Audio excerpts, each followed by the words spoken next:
afternoon, everybody. My name is Donna Fiesel, and I'm your host of Afternoon Drive Home on IC Radio in the town of Geraldine, Alabama. We're your source for news and entertainment. You can also find us on television.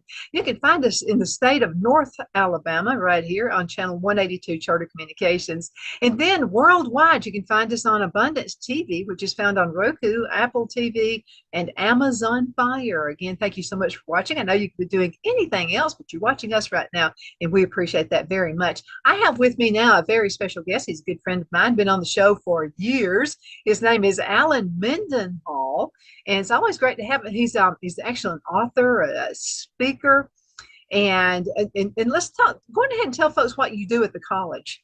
Well, sure. I have kind of dual roles. So I'm Associate Dean at the Sorrell College of Business, and I am Executive Director of the Manuel H. Johnson Center for Political Economy. So I do external relations and public facing for the business school.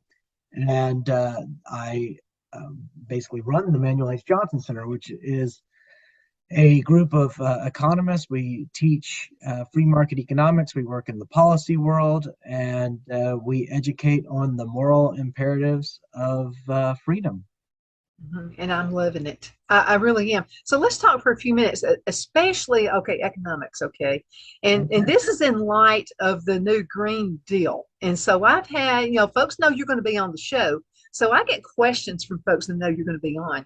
And so this is about the new Green Deal. Does it make business sense?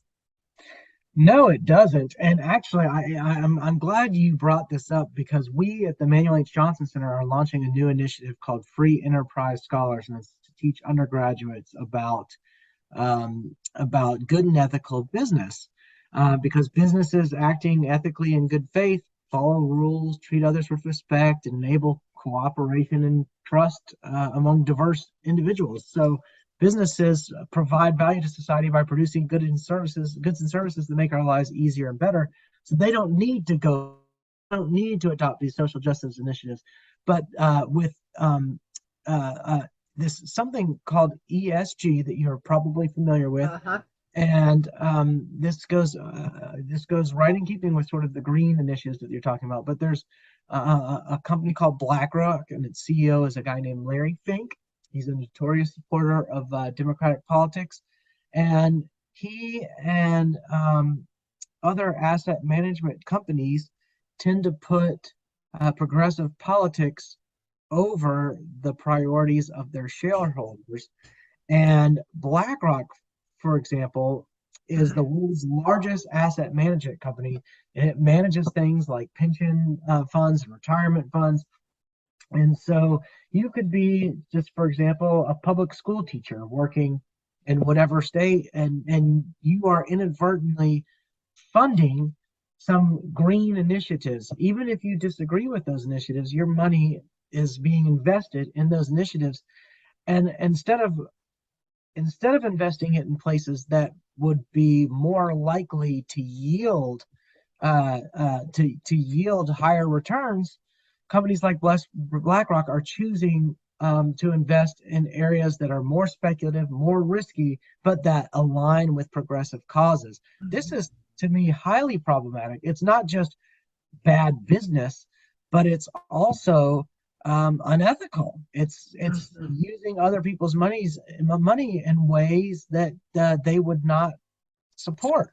And so this is an example of kind of woke business that we are seeing that is highly problematic and kind of under the radar. Most people aren't aware that these things are going on. Yeah, they're definitely going on. And I have some real issues myself with all of this. Okay, so supposedly this is, supposed to help make the, middle income American earners, have a much better life. I'm not seeing it all. First of all, I want to talk about the cars. And so we're supposed to receive some type of incentives, and I'm not seeing anything that's going to help. First of all, the cars are more expensive, and somehow I think in this Green Deal, something like you get some kind of a 30% discount. Well, 30% is nothing when you're paying $60,000 for a car that, I mean, is it, are we ready for it yet? Are we ready?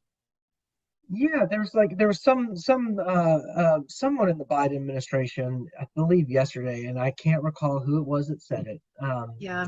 was taken to task because she was saying, look, if you put up all these solar panels in your house, you're going to get all these, tax, tax Tax incentives credits. and all tax.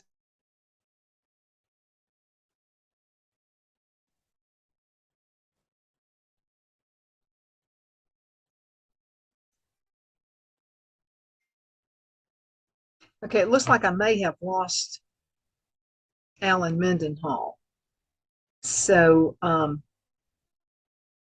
okay, all right. Let's go on ahead. I'm going to talk about a couple of our sponsors right now. Okay, you're back. Yeah, there was this long distance where I didn't see you.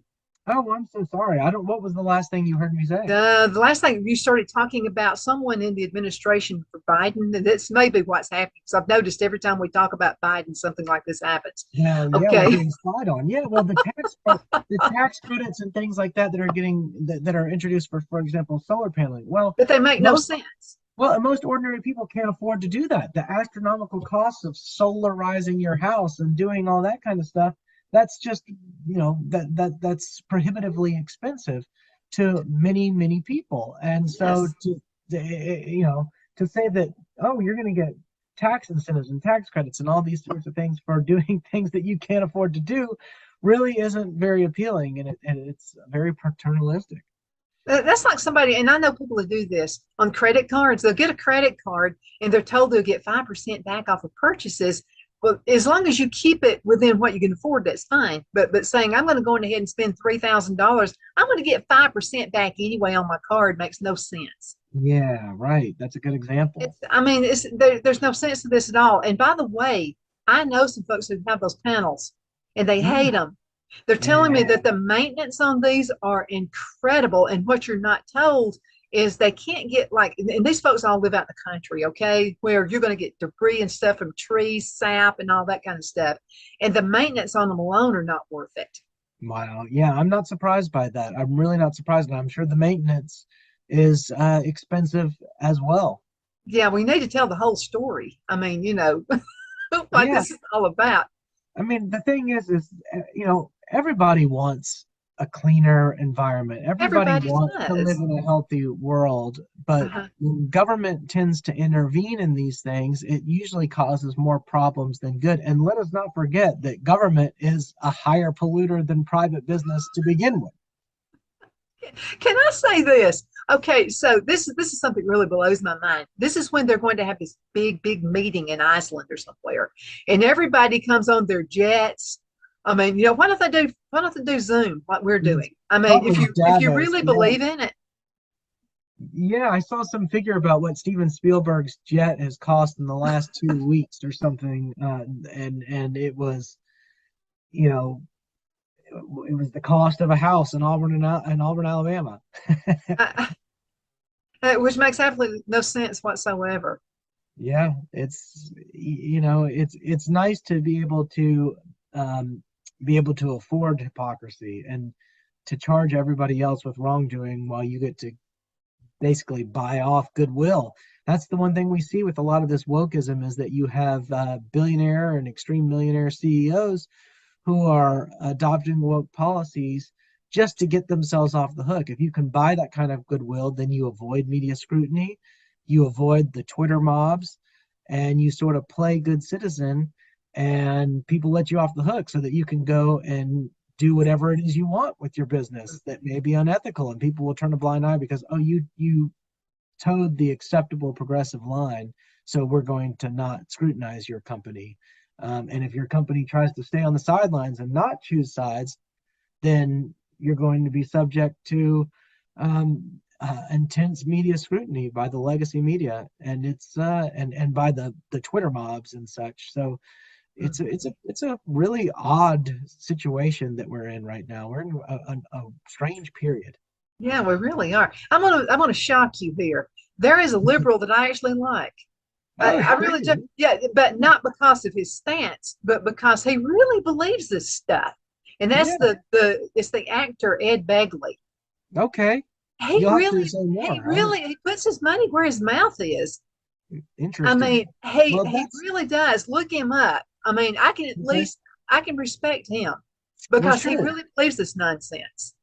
Well, if people have, true convictions and they're willing to follow them. I don't know. I don't know this person, so I don't know his story. But Look him up. Yeah, I mean, it's okay, really weird. I mean, he rides a bicycle almost everywhere he goes. He has his garden. I mean, he does the solar panels. He does all this stuff.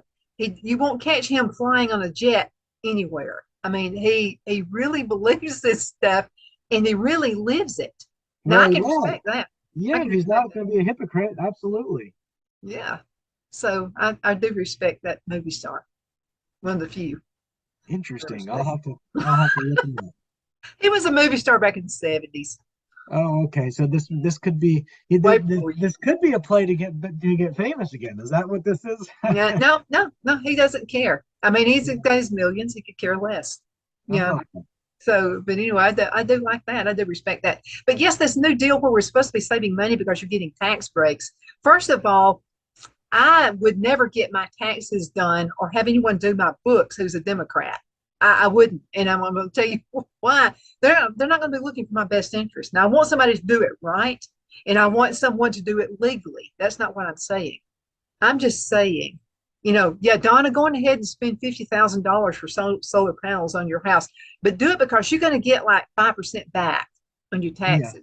It That's not going to work. doesn't add up, right? Doesn't add up. Yeah, and with the massive influx of new IRS workers, who knows what who knows what the government will be looking into next. Let's talk about that because I mean, if you've been cheating on your taxes, you're going to get caught up with this time. If you're conservative, I think. Yeah. Well, Um, it does raise the question. Our friend Becky Garrettson here in Alabama, who was looked into, and she was running the Wetumpka Tea Party, and she fought back with sort of the selective and the investigations of her organization. Uh, uh-huh. so you don't know, and it sounds as if some of these IRS workers, these new IRS workers, um, will be some of them armed workers, or I mean, this Yeah, they're seems going to carry. Yeah, it's kind of yeah, scary. Mhm. it's very strange, right? Yeah, I think we're living in a really strange time. And I will mention this. I thought the IRS could only go back 7 years, but they can go back much farther than that. I was a member of the Tea Party in Charlotte, North Carolina. Sarah Palin came in, by the way. She's nothing like they say she is, a very smart woman, very Mm, smart. Nothing like the media says she is. But anyway, so Phil and I were living in Charlotte, North Carolina. We moved back in 2013 to Alabama. Phil retired. Supposedly, he's never going to retire. So we're running this business now. But so I got this notice through the IRS, sending me this notice telling me I owe 10 grand. This mm, is after we had moved back. And I'm going, for what? And by the way, be very kind to these people. Don't be a smart aleck when you're talking to them on the phone. So I was, yeah, yes, sir, no, sir, and all this stuff. When I was talking to this guy on the phone, I said, I'm not understanding. It's not saying what it's for. They yeah. said it was a previous business we had owned, and this was back in the year 2003. And I'm getting it for 2013 is when I'm actually getting this letter. And they're telling me I owe over $10,000. I said, well, break it down for me. I'm not understanding. Am I ignorant? What is this? And they Yeah. said it was from 2003. They said that we didn't turn in W-4s. It's a guesstimate. The guesstimate was $3,000 that they said we owed. But then with interest and penalties, it turned into over $10,000. So my Whoa. question was, I thought you could only go back 7 years. Trying to be as Interesting. kind as I can. They went back way past 7 years, and I had to prove my innocence. And I'm going to Oh, tell you something, Alan. I'm glad Phil did not listen to me on this. So when we were moving, we had boxes of stuff, for taxes and things like that from businesses that we owned. And I yeah. said, "Oh, you can get rid of that. They only go back 7 years." Well, Phil said, "I don't know. I'm taking it. We're going to bring it to Alabama with us." Thank Jesus above he did, because Wow. all the proof was in the pudding. They were hoping that we had thrown everything away, but Phil didn't throw everything away. He had all the proof that we had actually paid this. Wow. That is astounding and terrifying. It is. So, my suggestion to everybody out there listening to me right now, you better save everything. Going back to when Moses was on the ark, if you can go back that far. I Well, mean, that I keep hearing commentators on television and radio saying that when the IRS hires, some 87,000 more people over the next decade, that they will be targeting not the most wealthy people and not the richest corporations, but people who are sort of middle class that have some economic means, but they're easier to target because they can't afford to spend tens of thousands of dollars on legal representation, but they uh-uh, can afford to pay they can uh-uh. afford to pay a $10,000 penalty if it comes to it. But it would be a massive hit to their well-being, and that's just a frightening thought that And that happened. It happened in 2013 when we moved back here, and I really believe it's because I was so active with the Tea Party in Charlotte, North Carolina. I really wow. do. And this is back during the Lois Lerner thing, also. Yes, that was just a scandalous time. Like, I mean, shockingly scandalous to the point where people should be outraged. Just still thinking about how I would think. wild that was. But just people getting targeted by the government for their political beliefs, the government getting weaponized against it. And it's to this point where the federal government has amassed so much power, and Mhm. each of these executive agencies with their own regulatory bodies have amassed so much power that it's no wonder our politics are dysfunctional and so uncivil, because people are so afraid about what will happen if the other side takes control over that massive federal apparatus and weaponizes it against them. The stakes have just gotten so high. And that's why people are dysfunctional when it comes to politics now. Mhm. Well, do you think it's that? Or they think, well, people won't vote for Trump because Trump's the whole reason they're doing this. I mean, is there something else? Is there another side to this? I don't know, but I think what the left doesn't realize is what they think of Trump is what much of the right thought of Obama at the time. I mean, Obama, what people tend to, portray Obama as if he was sort of a civil, level-headed man, but he was very arrogant and said horrible things about the other side, and was very immature and unprofessional. Mhm. And he had a very supportive legacy media behind them that wouldn't report on it. And of course, you expected the right, sort of the right wing media to report fairly on him and to criticize him as it did. But the divide started under Obama. It didn't start under Trump. The real division started under Obama, and Trump magnified them, and Trump splintered the right in a way that turned some conservatives against him, some of the quote unquote rhinos, and some of the Mitt Romneys, and some of the Bushes, and those types of people, the Cheneys. They became marginalized in the conservative party. Mhm. Um, and they may be more politically homeless now, but the divisiveness of politics really started under Obama, Mhm. because when the federal government, when that much power is used against political enemies, then everybody's going to want to fight over the federal power, because A, they don't want to be victims of it.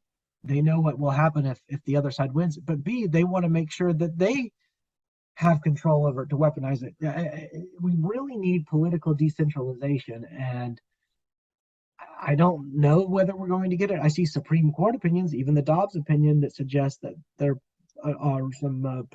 is some potential for political decentralization on the horizon. But I'm not sure that we have a federal government that is working towards the dismantling of its own power, and that's terrifying, because I think the fracture that we see in this country is unsustainable, and eventually something's got to give. Mhm. Something has to definitely give. Yeah, we can't keep going on this way. This is ridiculous because we know just from common sense and running a common household, you cannot spend more than you're bringing in. I mean, there No, is no way that's you're going to right. be out on the streets, and I mean that can't happen. But I saw a glimmer, and this is when Liz Cheney she just lost the election here, and it wasn't by just a few points either. I mean, what the guy was like, or the lady was 60, I think, and she was somewhere around 30, something like that. So it was a pretty big loss. And she also said, I think she wants to run for president against Trump. Do you think she's got a shot? Not at all. It's outrageous. I don't understand the world that some of these people live in, where they Uh-uh. are I'm not getting it. surrounded by echo chambers. Tell them that that is a good idea. It would be an utter embarrassment, and what a way to like sully your name and ruin any other political avenues you might have in the future. I just don't understand it unless it's just a get rich scheme where you want to start sitting on boards of major corporations and this is what you've got to do. You've got to say, "Oh, I'm sorry, this is how I purchase absolution for being a Republican. I'll go anti-Trump and now I can get rich sitting on all these boards." I mean, maybe that's the selfish explanation for Let it. me tell you what it reminds me of. When I was going to school, we would have what we call a talent contest. Well, a bunch of bully girls one time bullied this one girl who could not sing. Please, Jesus, help. She could not sing. They had her actually thinking she could. Oh So she my. gets up there and makes a huge fool out of herself. And this reminds me of that. It's like you've got these bullies on the left who are telling Liz Cheney she's all that in a bag of chips, and she's not. She's Somebody needs to tell her. somebody's got to tell her the truth before she makes a fool of herself. Yeah, that's true. And the other thing is we get so I mean, we are so immersed in our own domestic um, policy and issues that we forget what's happening on a global scale. I mean, our neighbors to the south in Latin America, for example, are being bought off in some ways by Putin's Russia and Xi Jinping's China, which are going into these countries and subsidizing infrastructure and buying off goodwill because they realize that the future is in these developing countries. And they are very sensitive to, for example, US involvement in Hong Kong or Taiwan. But we are not sensitive in the same way when it comes to what China or Russia is doing in Latin America. And that's our neighborhood. Those are our neighbors globally, and we can't afford to have them fall into socialism or communism. We can't have them afford to fall into what Venezuela has done and completely decimated its entire economy, because we need those countries to be stable and strong and supportive of our interests as we should be of theirs. But if we lose those countries, we box ourselves in, and that's not good for the West generally, but in particular for the United States specifically. And we need sort of a Southern Hemisphere strategy to make sure that we are reaching out to those countries, which, by the way, share a lot of our values. They share Christianity Yes, they for do. instance, still a dominant religion in those countries, and we need to make sure that they're developing side by side with us, so that if we have major geopolitical shifts, we have important allies in the region. I think that's ultimate. I mean, we have to. Do you feel like other countries are just not respecting us too well right Well, now? we're certainly not the superpower that we once were. I mean, it's questionable whether China and Russia have surpassed us. The thing that is to our benefit is that we still have more respectable friends on the world stage. I mean, when you ask, who are China's closest allies, it's not the most savory, figures. I mean, okay, we're allies with North Korea. We're allies with Mm, Russia. Not a good look. Like mm, the United States still has allies with Japan and with the United Kingdom and with Germany and with France and Italy and Brazil and mm, all kinds of nations that command a lot of respect on the world stage. And China lacks that still. And it's the type of thing that just can't be bought. I mean, China can buy a lot of goodwill. And by the way, China owns a lot of land in Alabama, and it can do things like mm. that to sort of amass its wealth or its potential for increased wealth. And it can buy our debt, it can buy our U.S. debt. But you also, at the end of the day, need friends to call in when things really hit the fan. Uh-huh. And I'm not sure China has the best friends. I, I'm not saying it either. And let me mention this. I have another guest who's on the show. He comes on about once a month.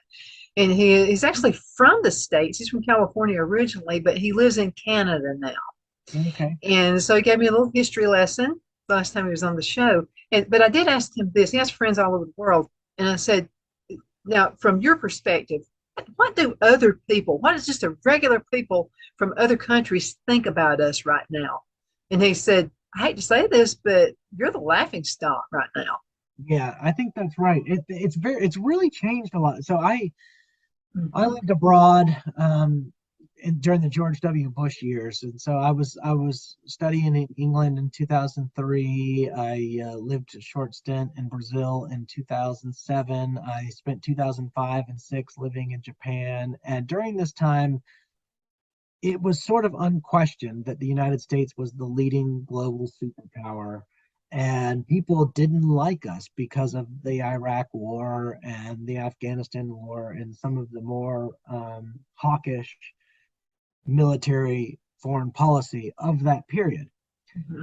That is no longer the case. And it has nothing to do with the exercise of military power. It's just, in general, the diminishment of American stature abroad, unrelated to the military. It's the fact that we are trillions and trillions and trillions of dollars in debt, and it's just we have debt problems. We have we have had leadership issues. We cannot manage our alliances in the way we used to. NATO has grown in part because of growing weakness of the United States. There's Mm-hmm. no longer a sense that America will be able to help if something were to happen. So NATO's got to strengthen its alliance, and Europe's got to focus on Europe. So there's definitely a lot going on, and it's hard to say which direction it's headed in. Well, and it's all out there because we've been known as we were like the big brother of everybody. We could, we would take everybody in, because I'm gonna tell you, a disaster happens in other parts of the country or other parts of the world. Let's say, I mean, you got your church folks who get in there and they really, they want to help, and that's what our country was actually built on is helping each other, and helping folks in other countries. It didn't have to be just the United States. And Yeah. I don't know, it's almost like this chaos is going on right now, and nobody knows what the answer is. Yes. Yeah. No, I think that's exactly right. I think the pandemic, the coronavirus pandemic, That helped sad. 80. Yeah, that didn't help anything really. I mean, uh, you've got. I remember when we used to talk about, like, when I was a kid, balance was like an actual reality. But now the federal government spends more than it takes in, and we have to borrow money to cover the deficit, and got other countries debt, and we've got all kinds of deficit problems. Can you hear me? Yeah, now I can hear you better when you're closer up. Yeah, well, I just got my internet was unstable, so that. But healthcare costs, a complicated tax system. We've got um, you know changing demographics and population shifts, migration shifts. So there are just a lot of complicating factors that are problematizing our politics. And we aren't really looking at political solutions that are based on sort of sound business principles or sound economics or common sense, even. We're looking at identity politics and focusing on matters of racial injustice and gender discrimination or alleged inequities. And these are all important things, but they're only exacerbated by a bad economy, by bad economic decisions. Those things are going to cause more divide, because if you don't focus on improving lives and institutions and making sure that the conditions and institutions are in place to bring people up and to help them flourish and to help them innovate and to enable entrepreneurship, then everything else is going to just get worse. The social pathologies will just worsen. And so we need to sort of hit a reset button, but it may be too late for that. There may not be a reset button to hit anymore. Yeah, because it can't keep going like it is. Alan, we're going to have to go into a commercial break. And once I go into the commercial break, you can go ahead and take yourself off of the video if you'd like. But we'll be back in just a couple of minutes. So you guys hang in there, okay? We're going to be right back.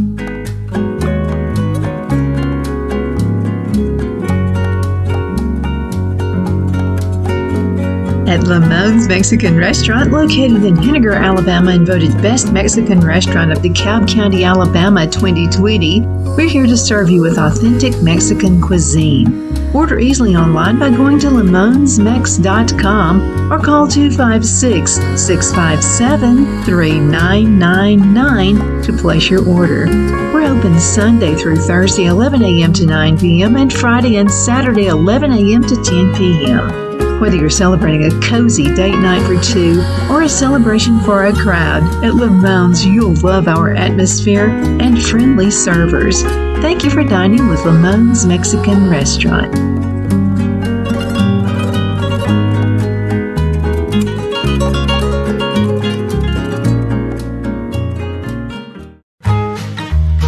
We're about to make your life just a little bit easier. Join Tony and April at Tony's Pizza and Subs in Center and Cedar Bluff, Alabama.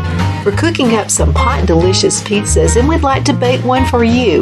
We are home-owned, not a chain, and our pizzas are fresh, homemade with our dough made fresh daily. We have a full menu including fresh, never frozen wings, salad bars, suds sandwiches, and much more. In Center, we have a private dining area for birthday parties, club meetings, and other events. We'll be waiting for you at 1820 East Bypass in Center, and in Cedar Bluff, 3812 Alabama Highway 9. For your convenience, you can call in your order at our Center location, 256-92 Pizza, or Cedar Bluff, 256-557-8651. And we enjoy making your life easier. Let Rhonda at Rhonda's Elite Tax LLC take the burden off you for all your tax needs. I know because Rhonda has been taking care of my business since 2013. I feel Rhonda works for me because she knows the direct questions to ask to better benefit my unique business in order for me to get back the biggest refund possible. Rhonda is an ongoing student, and she knows tax laws are in a constant change every year. Call 256-281-9903 for an appointment to take the dread out of getting your taxes done. Rhonda is located at 11968 U.S. Highway 431 in Boaz. Again, that number is 256-281-9903. And let Rhonda's Elite Tax LLC champion your personal and business taxes.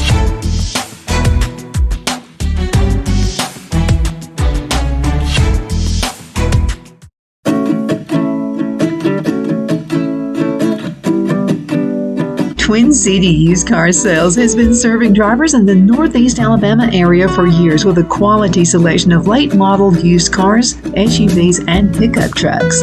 On top of our extensive selection and competitive prices, we offer professional auto financing services for used car buyers of all credit levels. Whether you've just begun your search or you're ready to secure your next vehicle, at Twin City Used Car Sales, you will drive away with the vehicle of your dreams. The sales and finance staff at Twin City Used Car Sales look forward to serving you. And you can apply for financing online before your visit to our used dealership in Fort Payne and Gadsden, Alabama. Check us out on the web at twincityusedcars.com or go by the locations in Fort Payne and Gadsden. We sincerely look forward to serving you.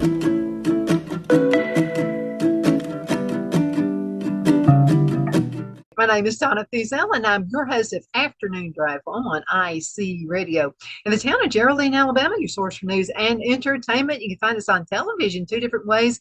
In the state of Alabama, North Alabama, you can find us on Channel 182 on Charter Communications, and that's been awesome. And yeah, I want to thank Mike for letting that happen. Then I want to thank our Mr. Pats for letting us be on Abundant TV, which is found on Roku, Apple TV, and Amazon Fire as well. So we're really glad to have that platform. And Rob Pats, thank you so much for making that happen. Absolutely. And so all things are going great. Got Alan Mendenhall with me right now. And Alan has been a friend of the show for years. How many years has it been, Alan? I think I first came on the show in 2016, so maybe 6 years. Wow, when you're having fun, it just does not seem like it. I'm telling you.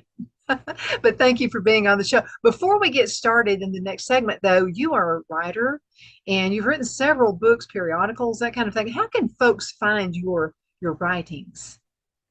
Well, my website is www.alanmendenhall.com. That's ALLENMENDENHALL. And I have numerous articles posted there, and my books are available there. And you can search for my books on Amazon or something like that as well. Absolutely. So glad to have you on the show, and hope you're selling a whole bunch of books because of this show. You're worldwide now, so folks are going to be listening to you from Australia pretty soon. So we're really excited about that. Yay, yay, absolutely. We're talking about, wow, I still have this faith thing going on. I really think it can all turn around if you got the right person in office, but people have to vote and not give up. You know, here in the state of Alabama, we had a runoff election. I think about 12% of Alabamians voted. That's ridiculous. Well, we had, talking about all vote counts right here in my district with Jay Hovey and Tom Watley, it came down to one vote. One vote. And the question was whether to count the one vote or not, because if it counted, then there would be a tie. And if it didn't count, there would not be a tie. And there was some question about whether the lady had actually registered or not. They let her cast a provisional ballot, and the question was whether to count her ballot or not. And she had gone to the DMV to get a driver's license and had indicated that she wanted to register, but there was some reason why she got turned away. She had to go back. I think she forgot her glasses or something like that. So she had to leave. And then she never came back to finish her registration. So the question was she registered or not? And that was a sort of an unresolved legal matter. But that one vote is what the entire election turned on. Isn't that wild? That is crazy wild. If they had tied, it would have come down to a coin flip. They would have flipped a coin to figure out who was going to represent out of the Alabama Senate from this district. Well, I'll tell you, several years ago, almost the same thing happened right here in DeKalb County. And it was a lady running for office. She was on the Democrat side. I'm not going to tell you who she was, but she lost the vote. And she said she lost, I think it was by 2 or 3 or something like that, but her kids didn't vote. I don't think I would have been dumb enough to have told my mother that I didn't vote. Yeah. And I said, I bet your Thanksgiving Christmas was really interesting that year, wasn't it? She said, oh yeah, honey, it was very interesting. Had her kids voted, she would have won. Yeah. But that just it's really important that we vote. Whether you think the whole thing was rigged last time or what, you still got to go at it. I'm going to vote until I have no other chance, no other choice. I'm always going to vote. Yeah. I mean, but the beauty of our system is if you want to exercise your right not to vote, you can do that too. I know there are countries where voting is mandatory, like in Brazil, for instance. And that results in a ton of corruption, because then you get a bunch of people who don't really care at all. And they'll just sort of stick around out by the polling place and see who will come and slip them some money. Here, buy, here's $100 bill. Go in and vote for so and so. All right, you got it. That kind of stuff will happen because they have. Yeah, and then you have people even now, right here in the United States, they'll go, I think I'll go that one. I mean, people who literally do that. You got to do some research. That's so important. I was voting in a primary one time, so it was limited to one party. But somebody brought his child in with him to vote, and he was. I mean, I can't tell you how old the child was. This has been several years now. I would guess 7 or 8. And he was letting the child pick a candidate. It's like, which one do you want? Like this, and the child would just pick, and he's like, all right, we'll do that one. And That's insanity. it was That is total insanity. I've seen people who've let their kids choose a fragrance for their cologne. Well, any kid's going to go, I don't care. That one, I yeah, mean, yeah, it's a sacred thing. It's really, really serious. And it's so serious that we do research. right. Yeah, everybody needs to be fully informed before, casting a vote. It really is important. And there was time in America when you had to walk up on a platform in the town square in front of everybody and drop your vote into a jar. And so everyone was booing and jeering, and but you had to be public about your vote. And um, I'm not so sure that that's not the worst thing. I mean, what if everybody had to publicize who they voted for? Would they vote differently? I don't know. It I'm would not be interesting. ashamed. I voted for Trump both times. And I'll have to tell you, it's one of the early ones. So we were at a meeting here in DeKalb County. It was a Republican thing. And that's been what, about 11 people were on the stage at that time. And I liked most of them, who were running for office, but I really liked Trump better. And the reason I liked him is because he was loud and he didn't mind saying what he was thinking. And he was actually saying what the rest of us were thinking. We just didn't want to say it. Yeah, And so, I mean, I was for him. So it was me. They actually had everybody. It was almost like that. They had everybody stand up. If you're going to vote Rubio, and then people were standing up who were voting for him, and so it come to Trump. It was me and one person, and it was almost like they were shaming us because, mm-hmm. and somebody actually asked me, "Why are you voting Trump?" And I said, "Because he's saying exactly what the rest of us are thinking." Yeah, and people voted for Trump and didn't admit it. And that was a large reason why he won. He had a lot more support than people knew about. People were too ashamed to say it. I remember that primary season. It was exciting because it was so improbable that Trump was rising to the top of those I don't candidates. think he even thought he would. I think he was No. just doing it as a publicity stunt. And then he won it, and everyone thought, "Oh gosh, now what? Now how are they going to win the?" And then when he won won the general election, everyone was just shocked. I mean, at this point, because we have, hindsight, it seems normal that Donald Trump was president, but it was a real shock at the time that that was even possible. I can't believe that just happened. And now now we're wondering, is it going to happen again? I don't know. I think it is. I really see this revolution. I really, really think it is. Now, are they going to try to suppress it? Yes. I Yeah, really do think they're going to try all they can. Like this thing about, going to his home and the the FBI and FBI all that. raid. Goodness Yeah. sakes. If they really had something, I wanted to ask you a question about this too. Mm. So, okay, you got your FBI in, used to be highly respected. And there are some good ones. I know there Sure. are. But I'm having a real difficult time with this. Okay, so if I really had a smoking gun, I'm with the FBI, and I'm going to go into Trump's place. I got a smoking gun. Do you think it would have taken me all day? I mean, don't you think I would have? I'm pretty sure it's right here. I'd have been out in an hour saying, "Here's the smoking gun, everybody. It's right here. I got it." Yeah, I don't know that inside of law enforcement in that way, but Uh, I had heard on Fox and Friends or something that the allegation is somebody that was in the Secret Service in Mar-a-Lago had tipped off the FBI, and it's just, mm, so I don't know. You know, I really don't know. I don't know what to make of the whole thing.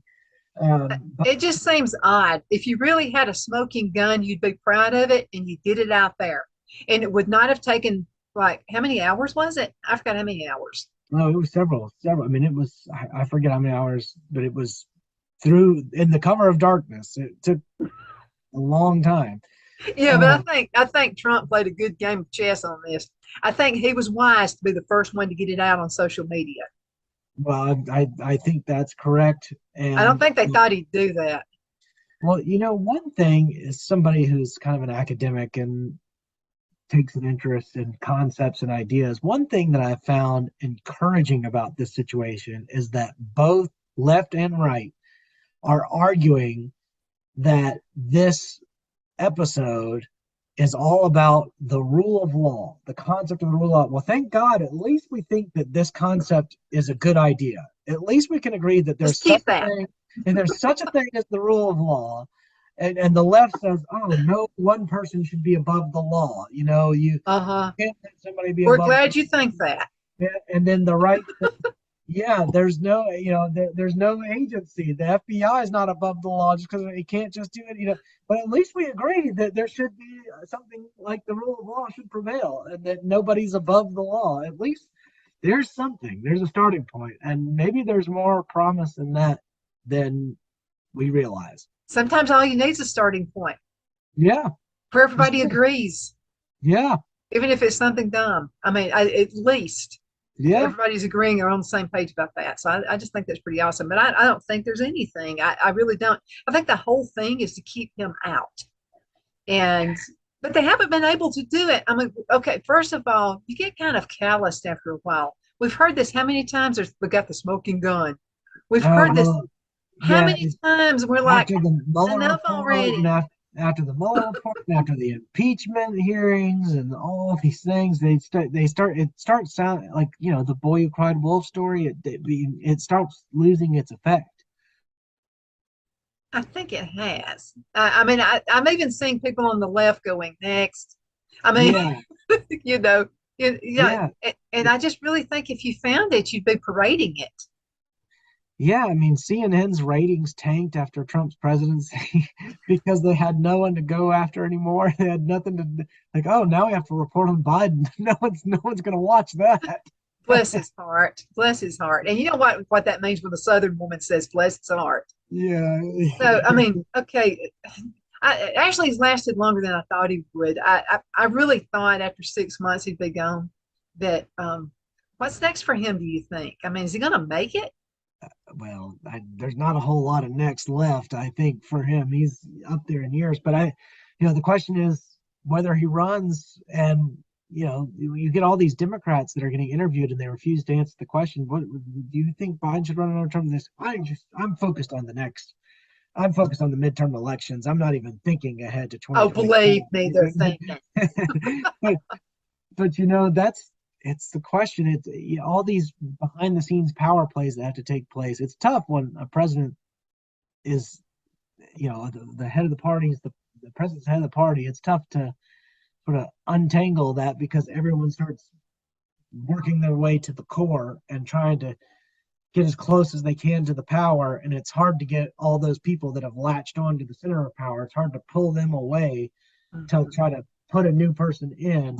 So it would take the people on the inside trying to create some sort of other path for somebody else in order for Biden not to get the nomination. But Well, maybe Liz Cheney can switch over to be a Democrat. Maybe she could be their person. something like that. I would love to. After I'd pay Trump, for that one. I'd I pay for mean, that yeah, I mean, after Trump getting the nomination, becoming president, something like that is not even outside the realm of one. I possibility. don't even doubt anything anymore. Oh I no, still say Hillary Clinton's going to throw her name in the hat again. no, man, that would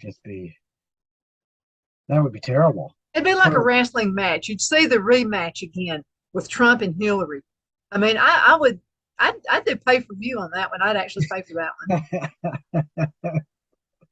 oh well, I kind of still wish I had seen the fit that she threw when she found out that she had not I won wish in I the could have seen election. that. I Yeah, I think we would have seen Hillary's true self the real person. in all its glory right Uh, there. That would be the Hillary. That's what you'd have to deal with if you knew her closely every day.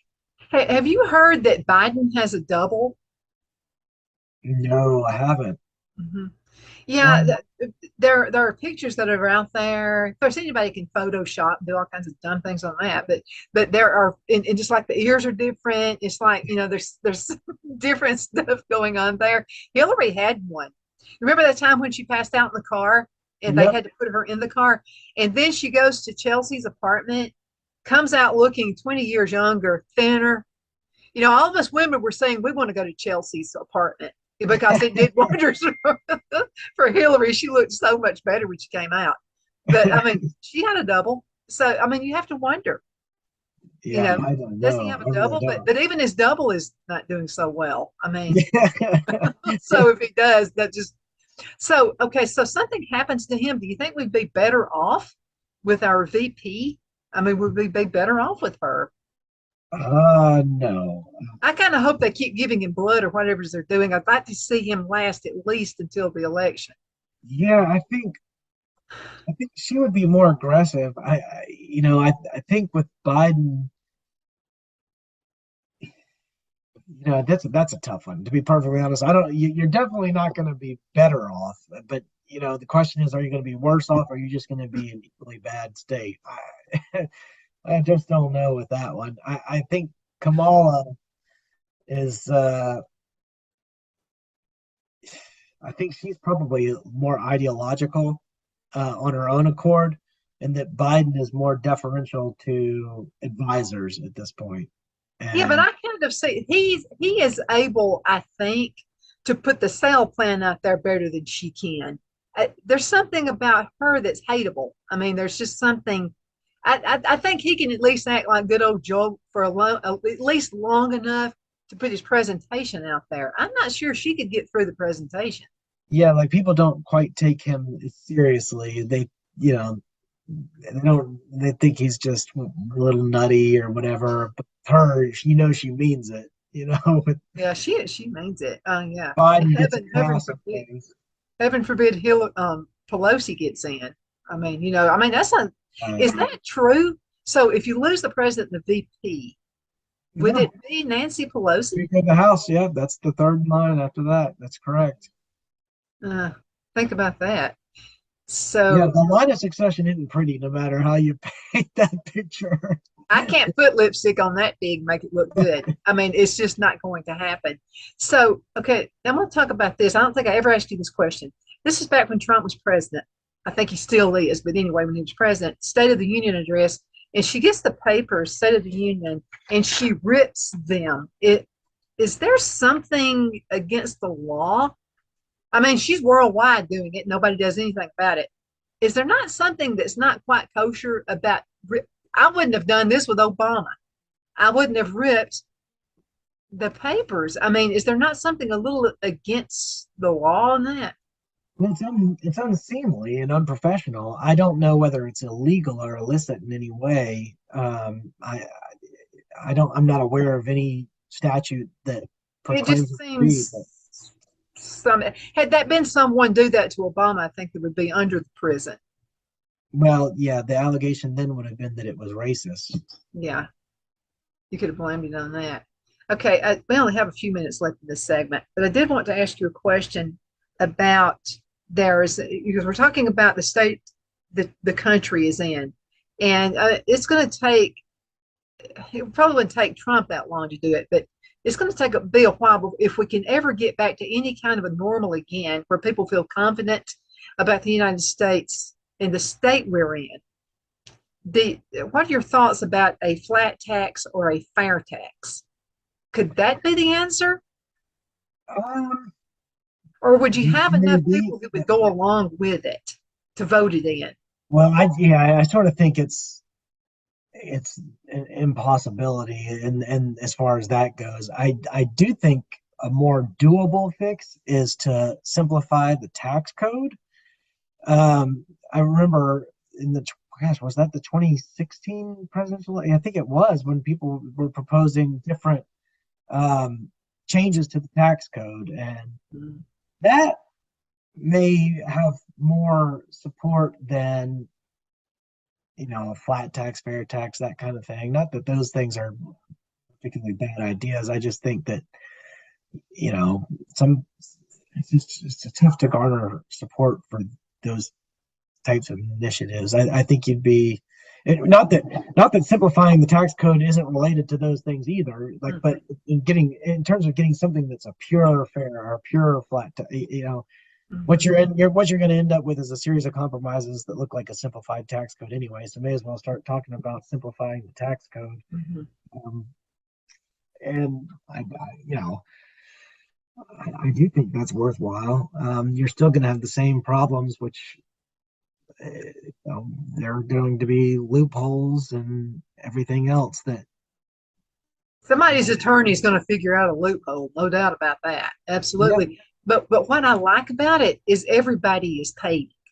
I mean, Mhm. everybody, if you're illegal, if you're a drug pusher, if you're a prostitute or whatever your job is, everybody pays. If you're here illegally, you're going to pay as well. I like the concept of it. I just wish it could happen, but I'm not seeing it. Yeah, I mean, I think you'll still have the same problem with illegals, which is figuring out if they're undocumented. I mean, how do you know if someone is or isn't paying taxes if there's no record of them? Well, they're paying taxes. You would abolish the IRS. And what would happen is businesses would you would pay a particular percent, 22% or something like that, 24% off of anything that's new that you purchase, like a new house, a new car.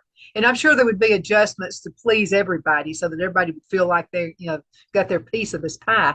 But as far as the way that goes, and then also if you're a legal citizen, we're talking about a prebate. It would be kind of like, it would depend on the size of the family. So it would actually be a good thing for families to be together. Captain and Tennille is a good example of this. The Captain and Tennille, you probably don't know who in the world they are, Alan. They're from my era. And there's a music team, and so husband and wife, and they got a divorce so they could make ends meet. They said, the laws that are out there are not really friendly for married couples. Mm. And so what would happen here is it would actually keep family members together. So if you're an American citizen, then you would get a prebate, which actually would be whatever the size of your family is. So if you have, 5, 10 kids, whatever, it would apply for that as well. You would get extra money. It would be kind of like a prebate, something kind of like a credit card is the last I heard, or a debit card or something like that. So you wouldn't have to pay taxes on the first, say, up to $1,500 per month of your income. Oh, interesting. Yes, they've made a lot of additions to this. The more I'm hearing about it, the more I like it. But the problem is would it ever get off the ground? Because you've got your political heads, I don't think would like to see this happen. Yeah, and I mean, you're also talking about which taxing authority is this something being done at the state level, at the federal level, or Starting out state.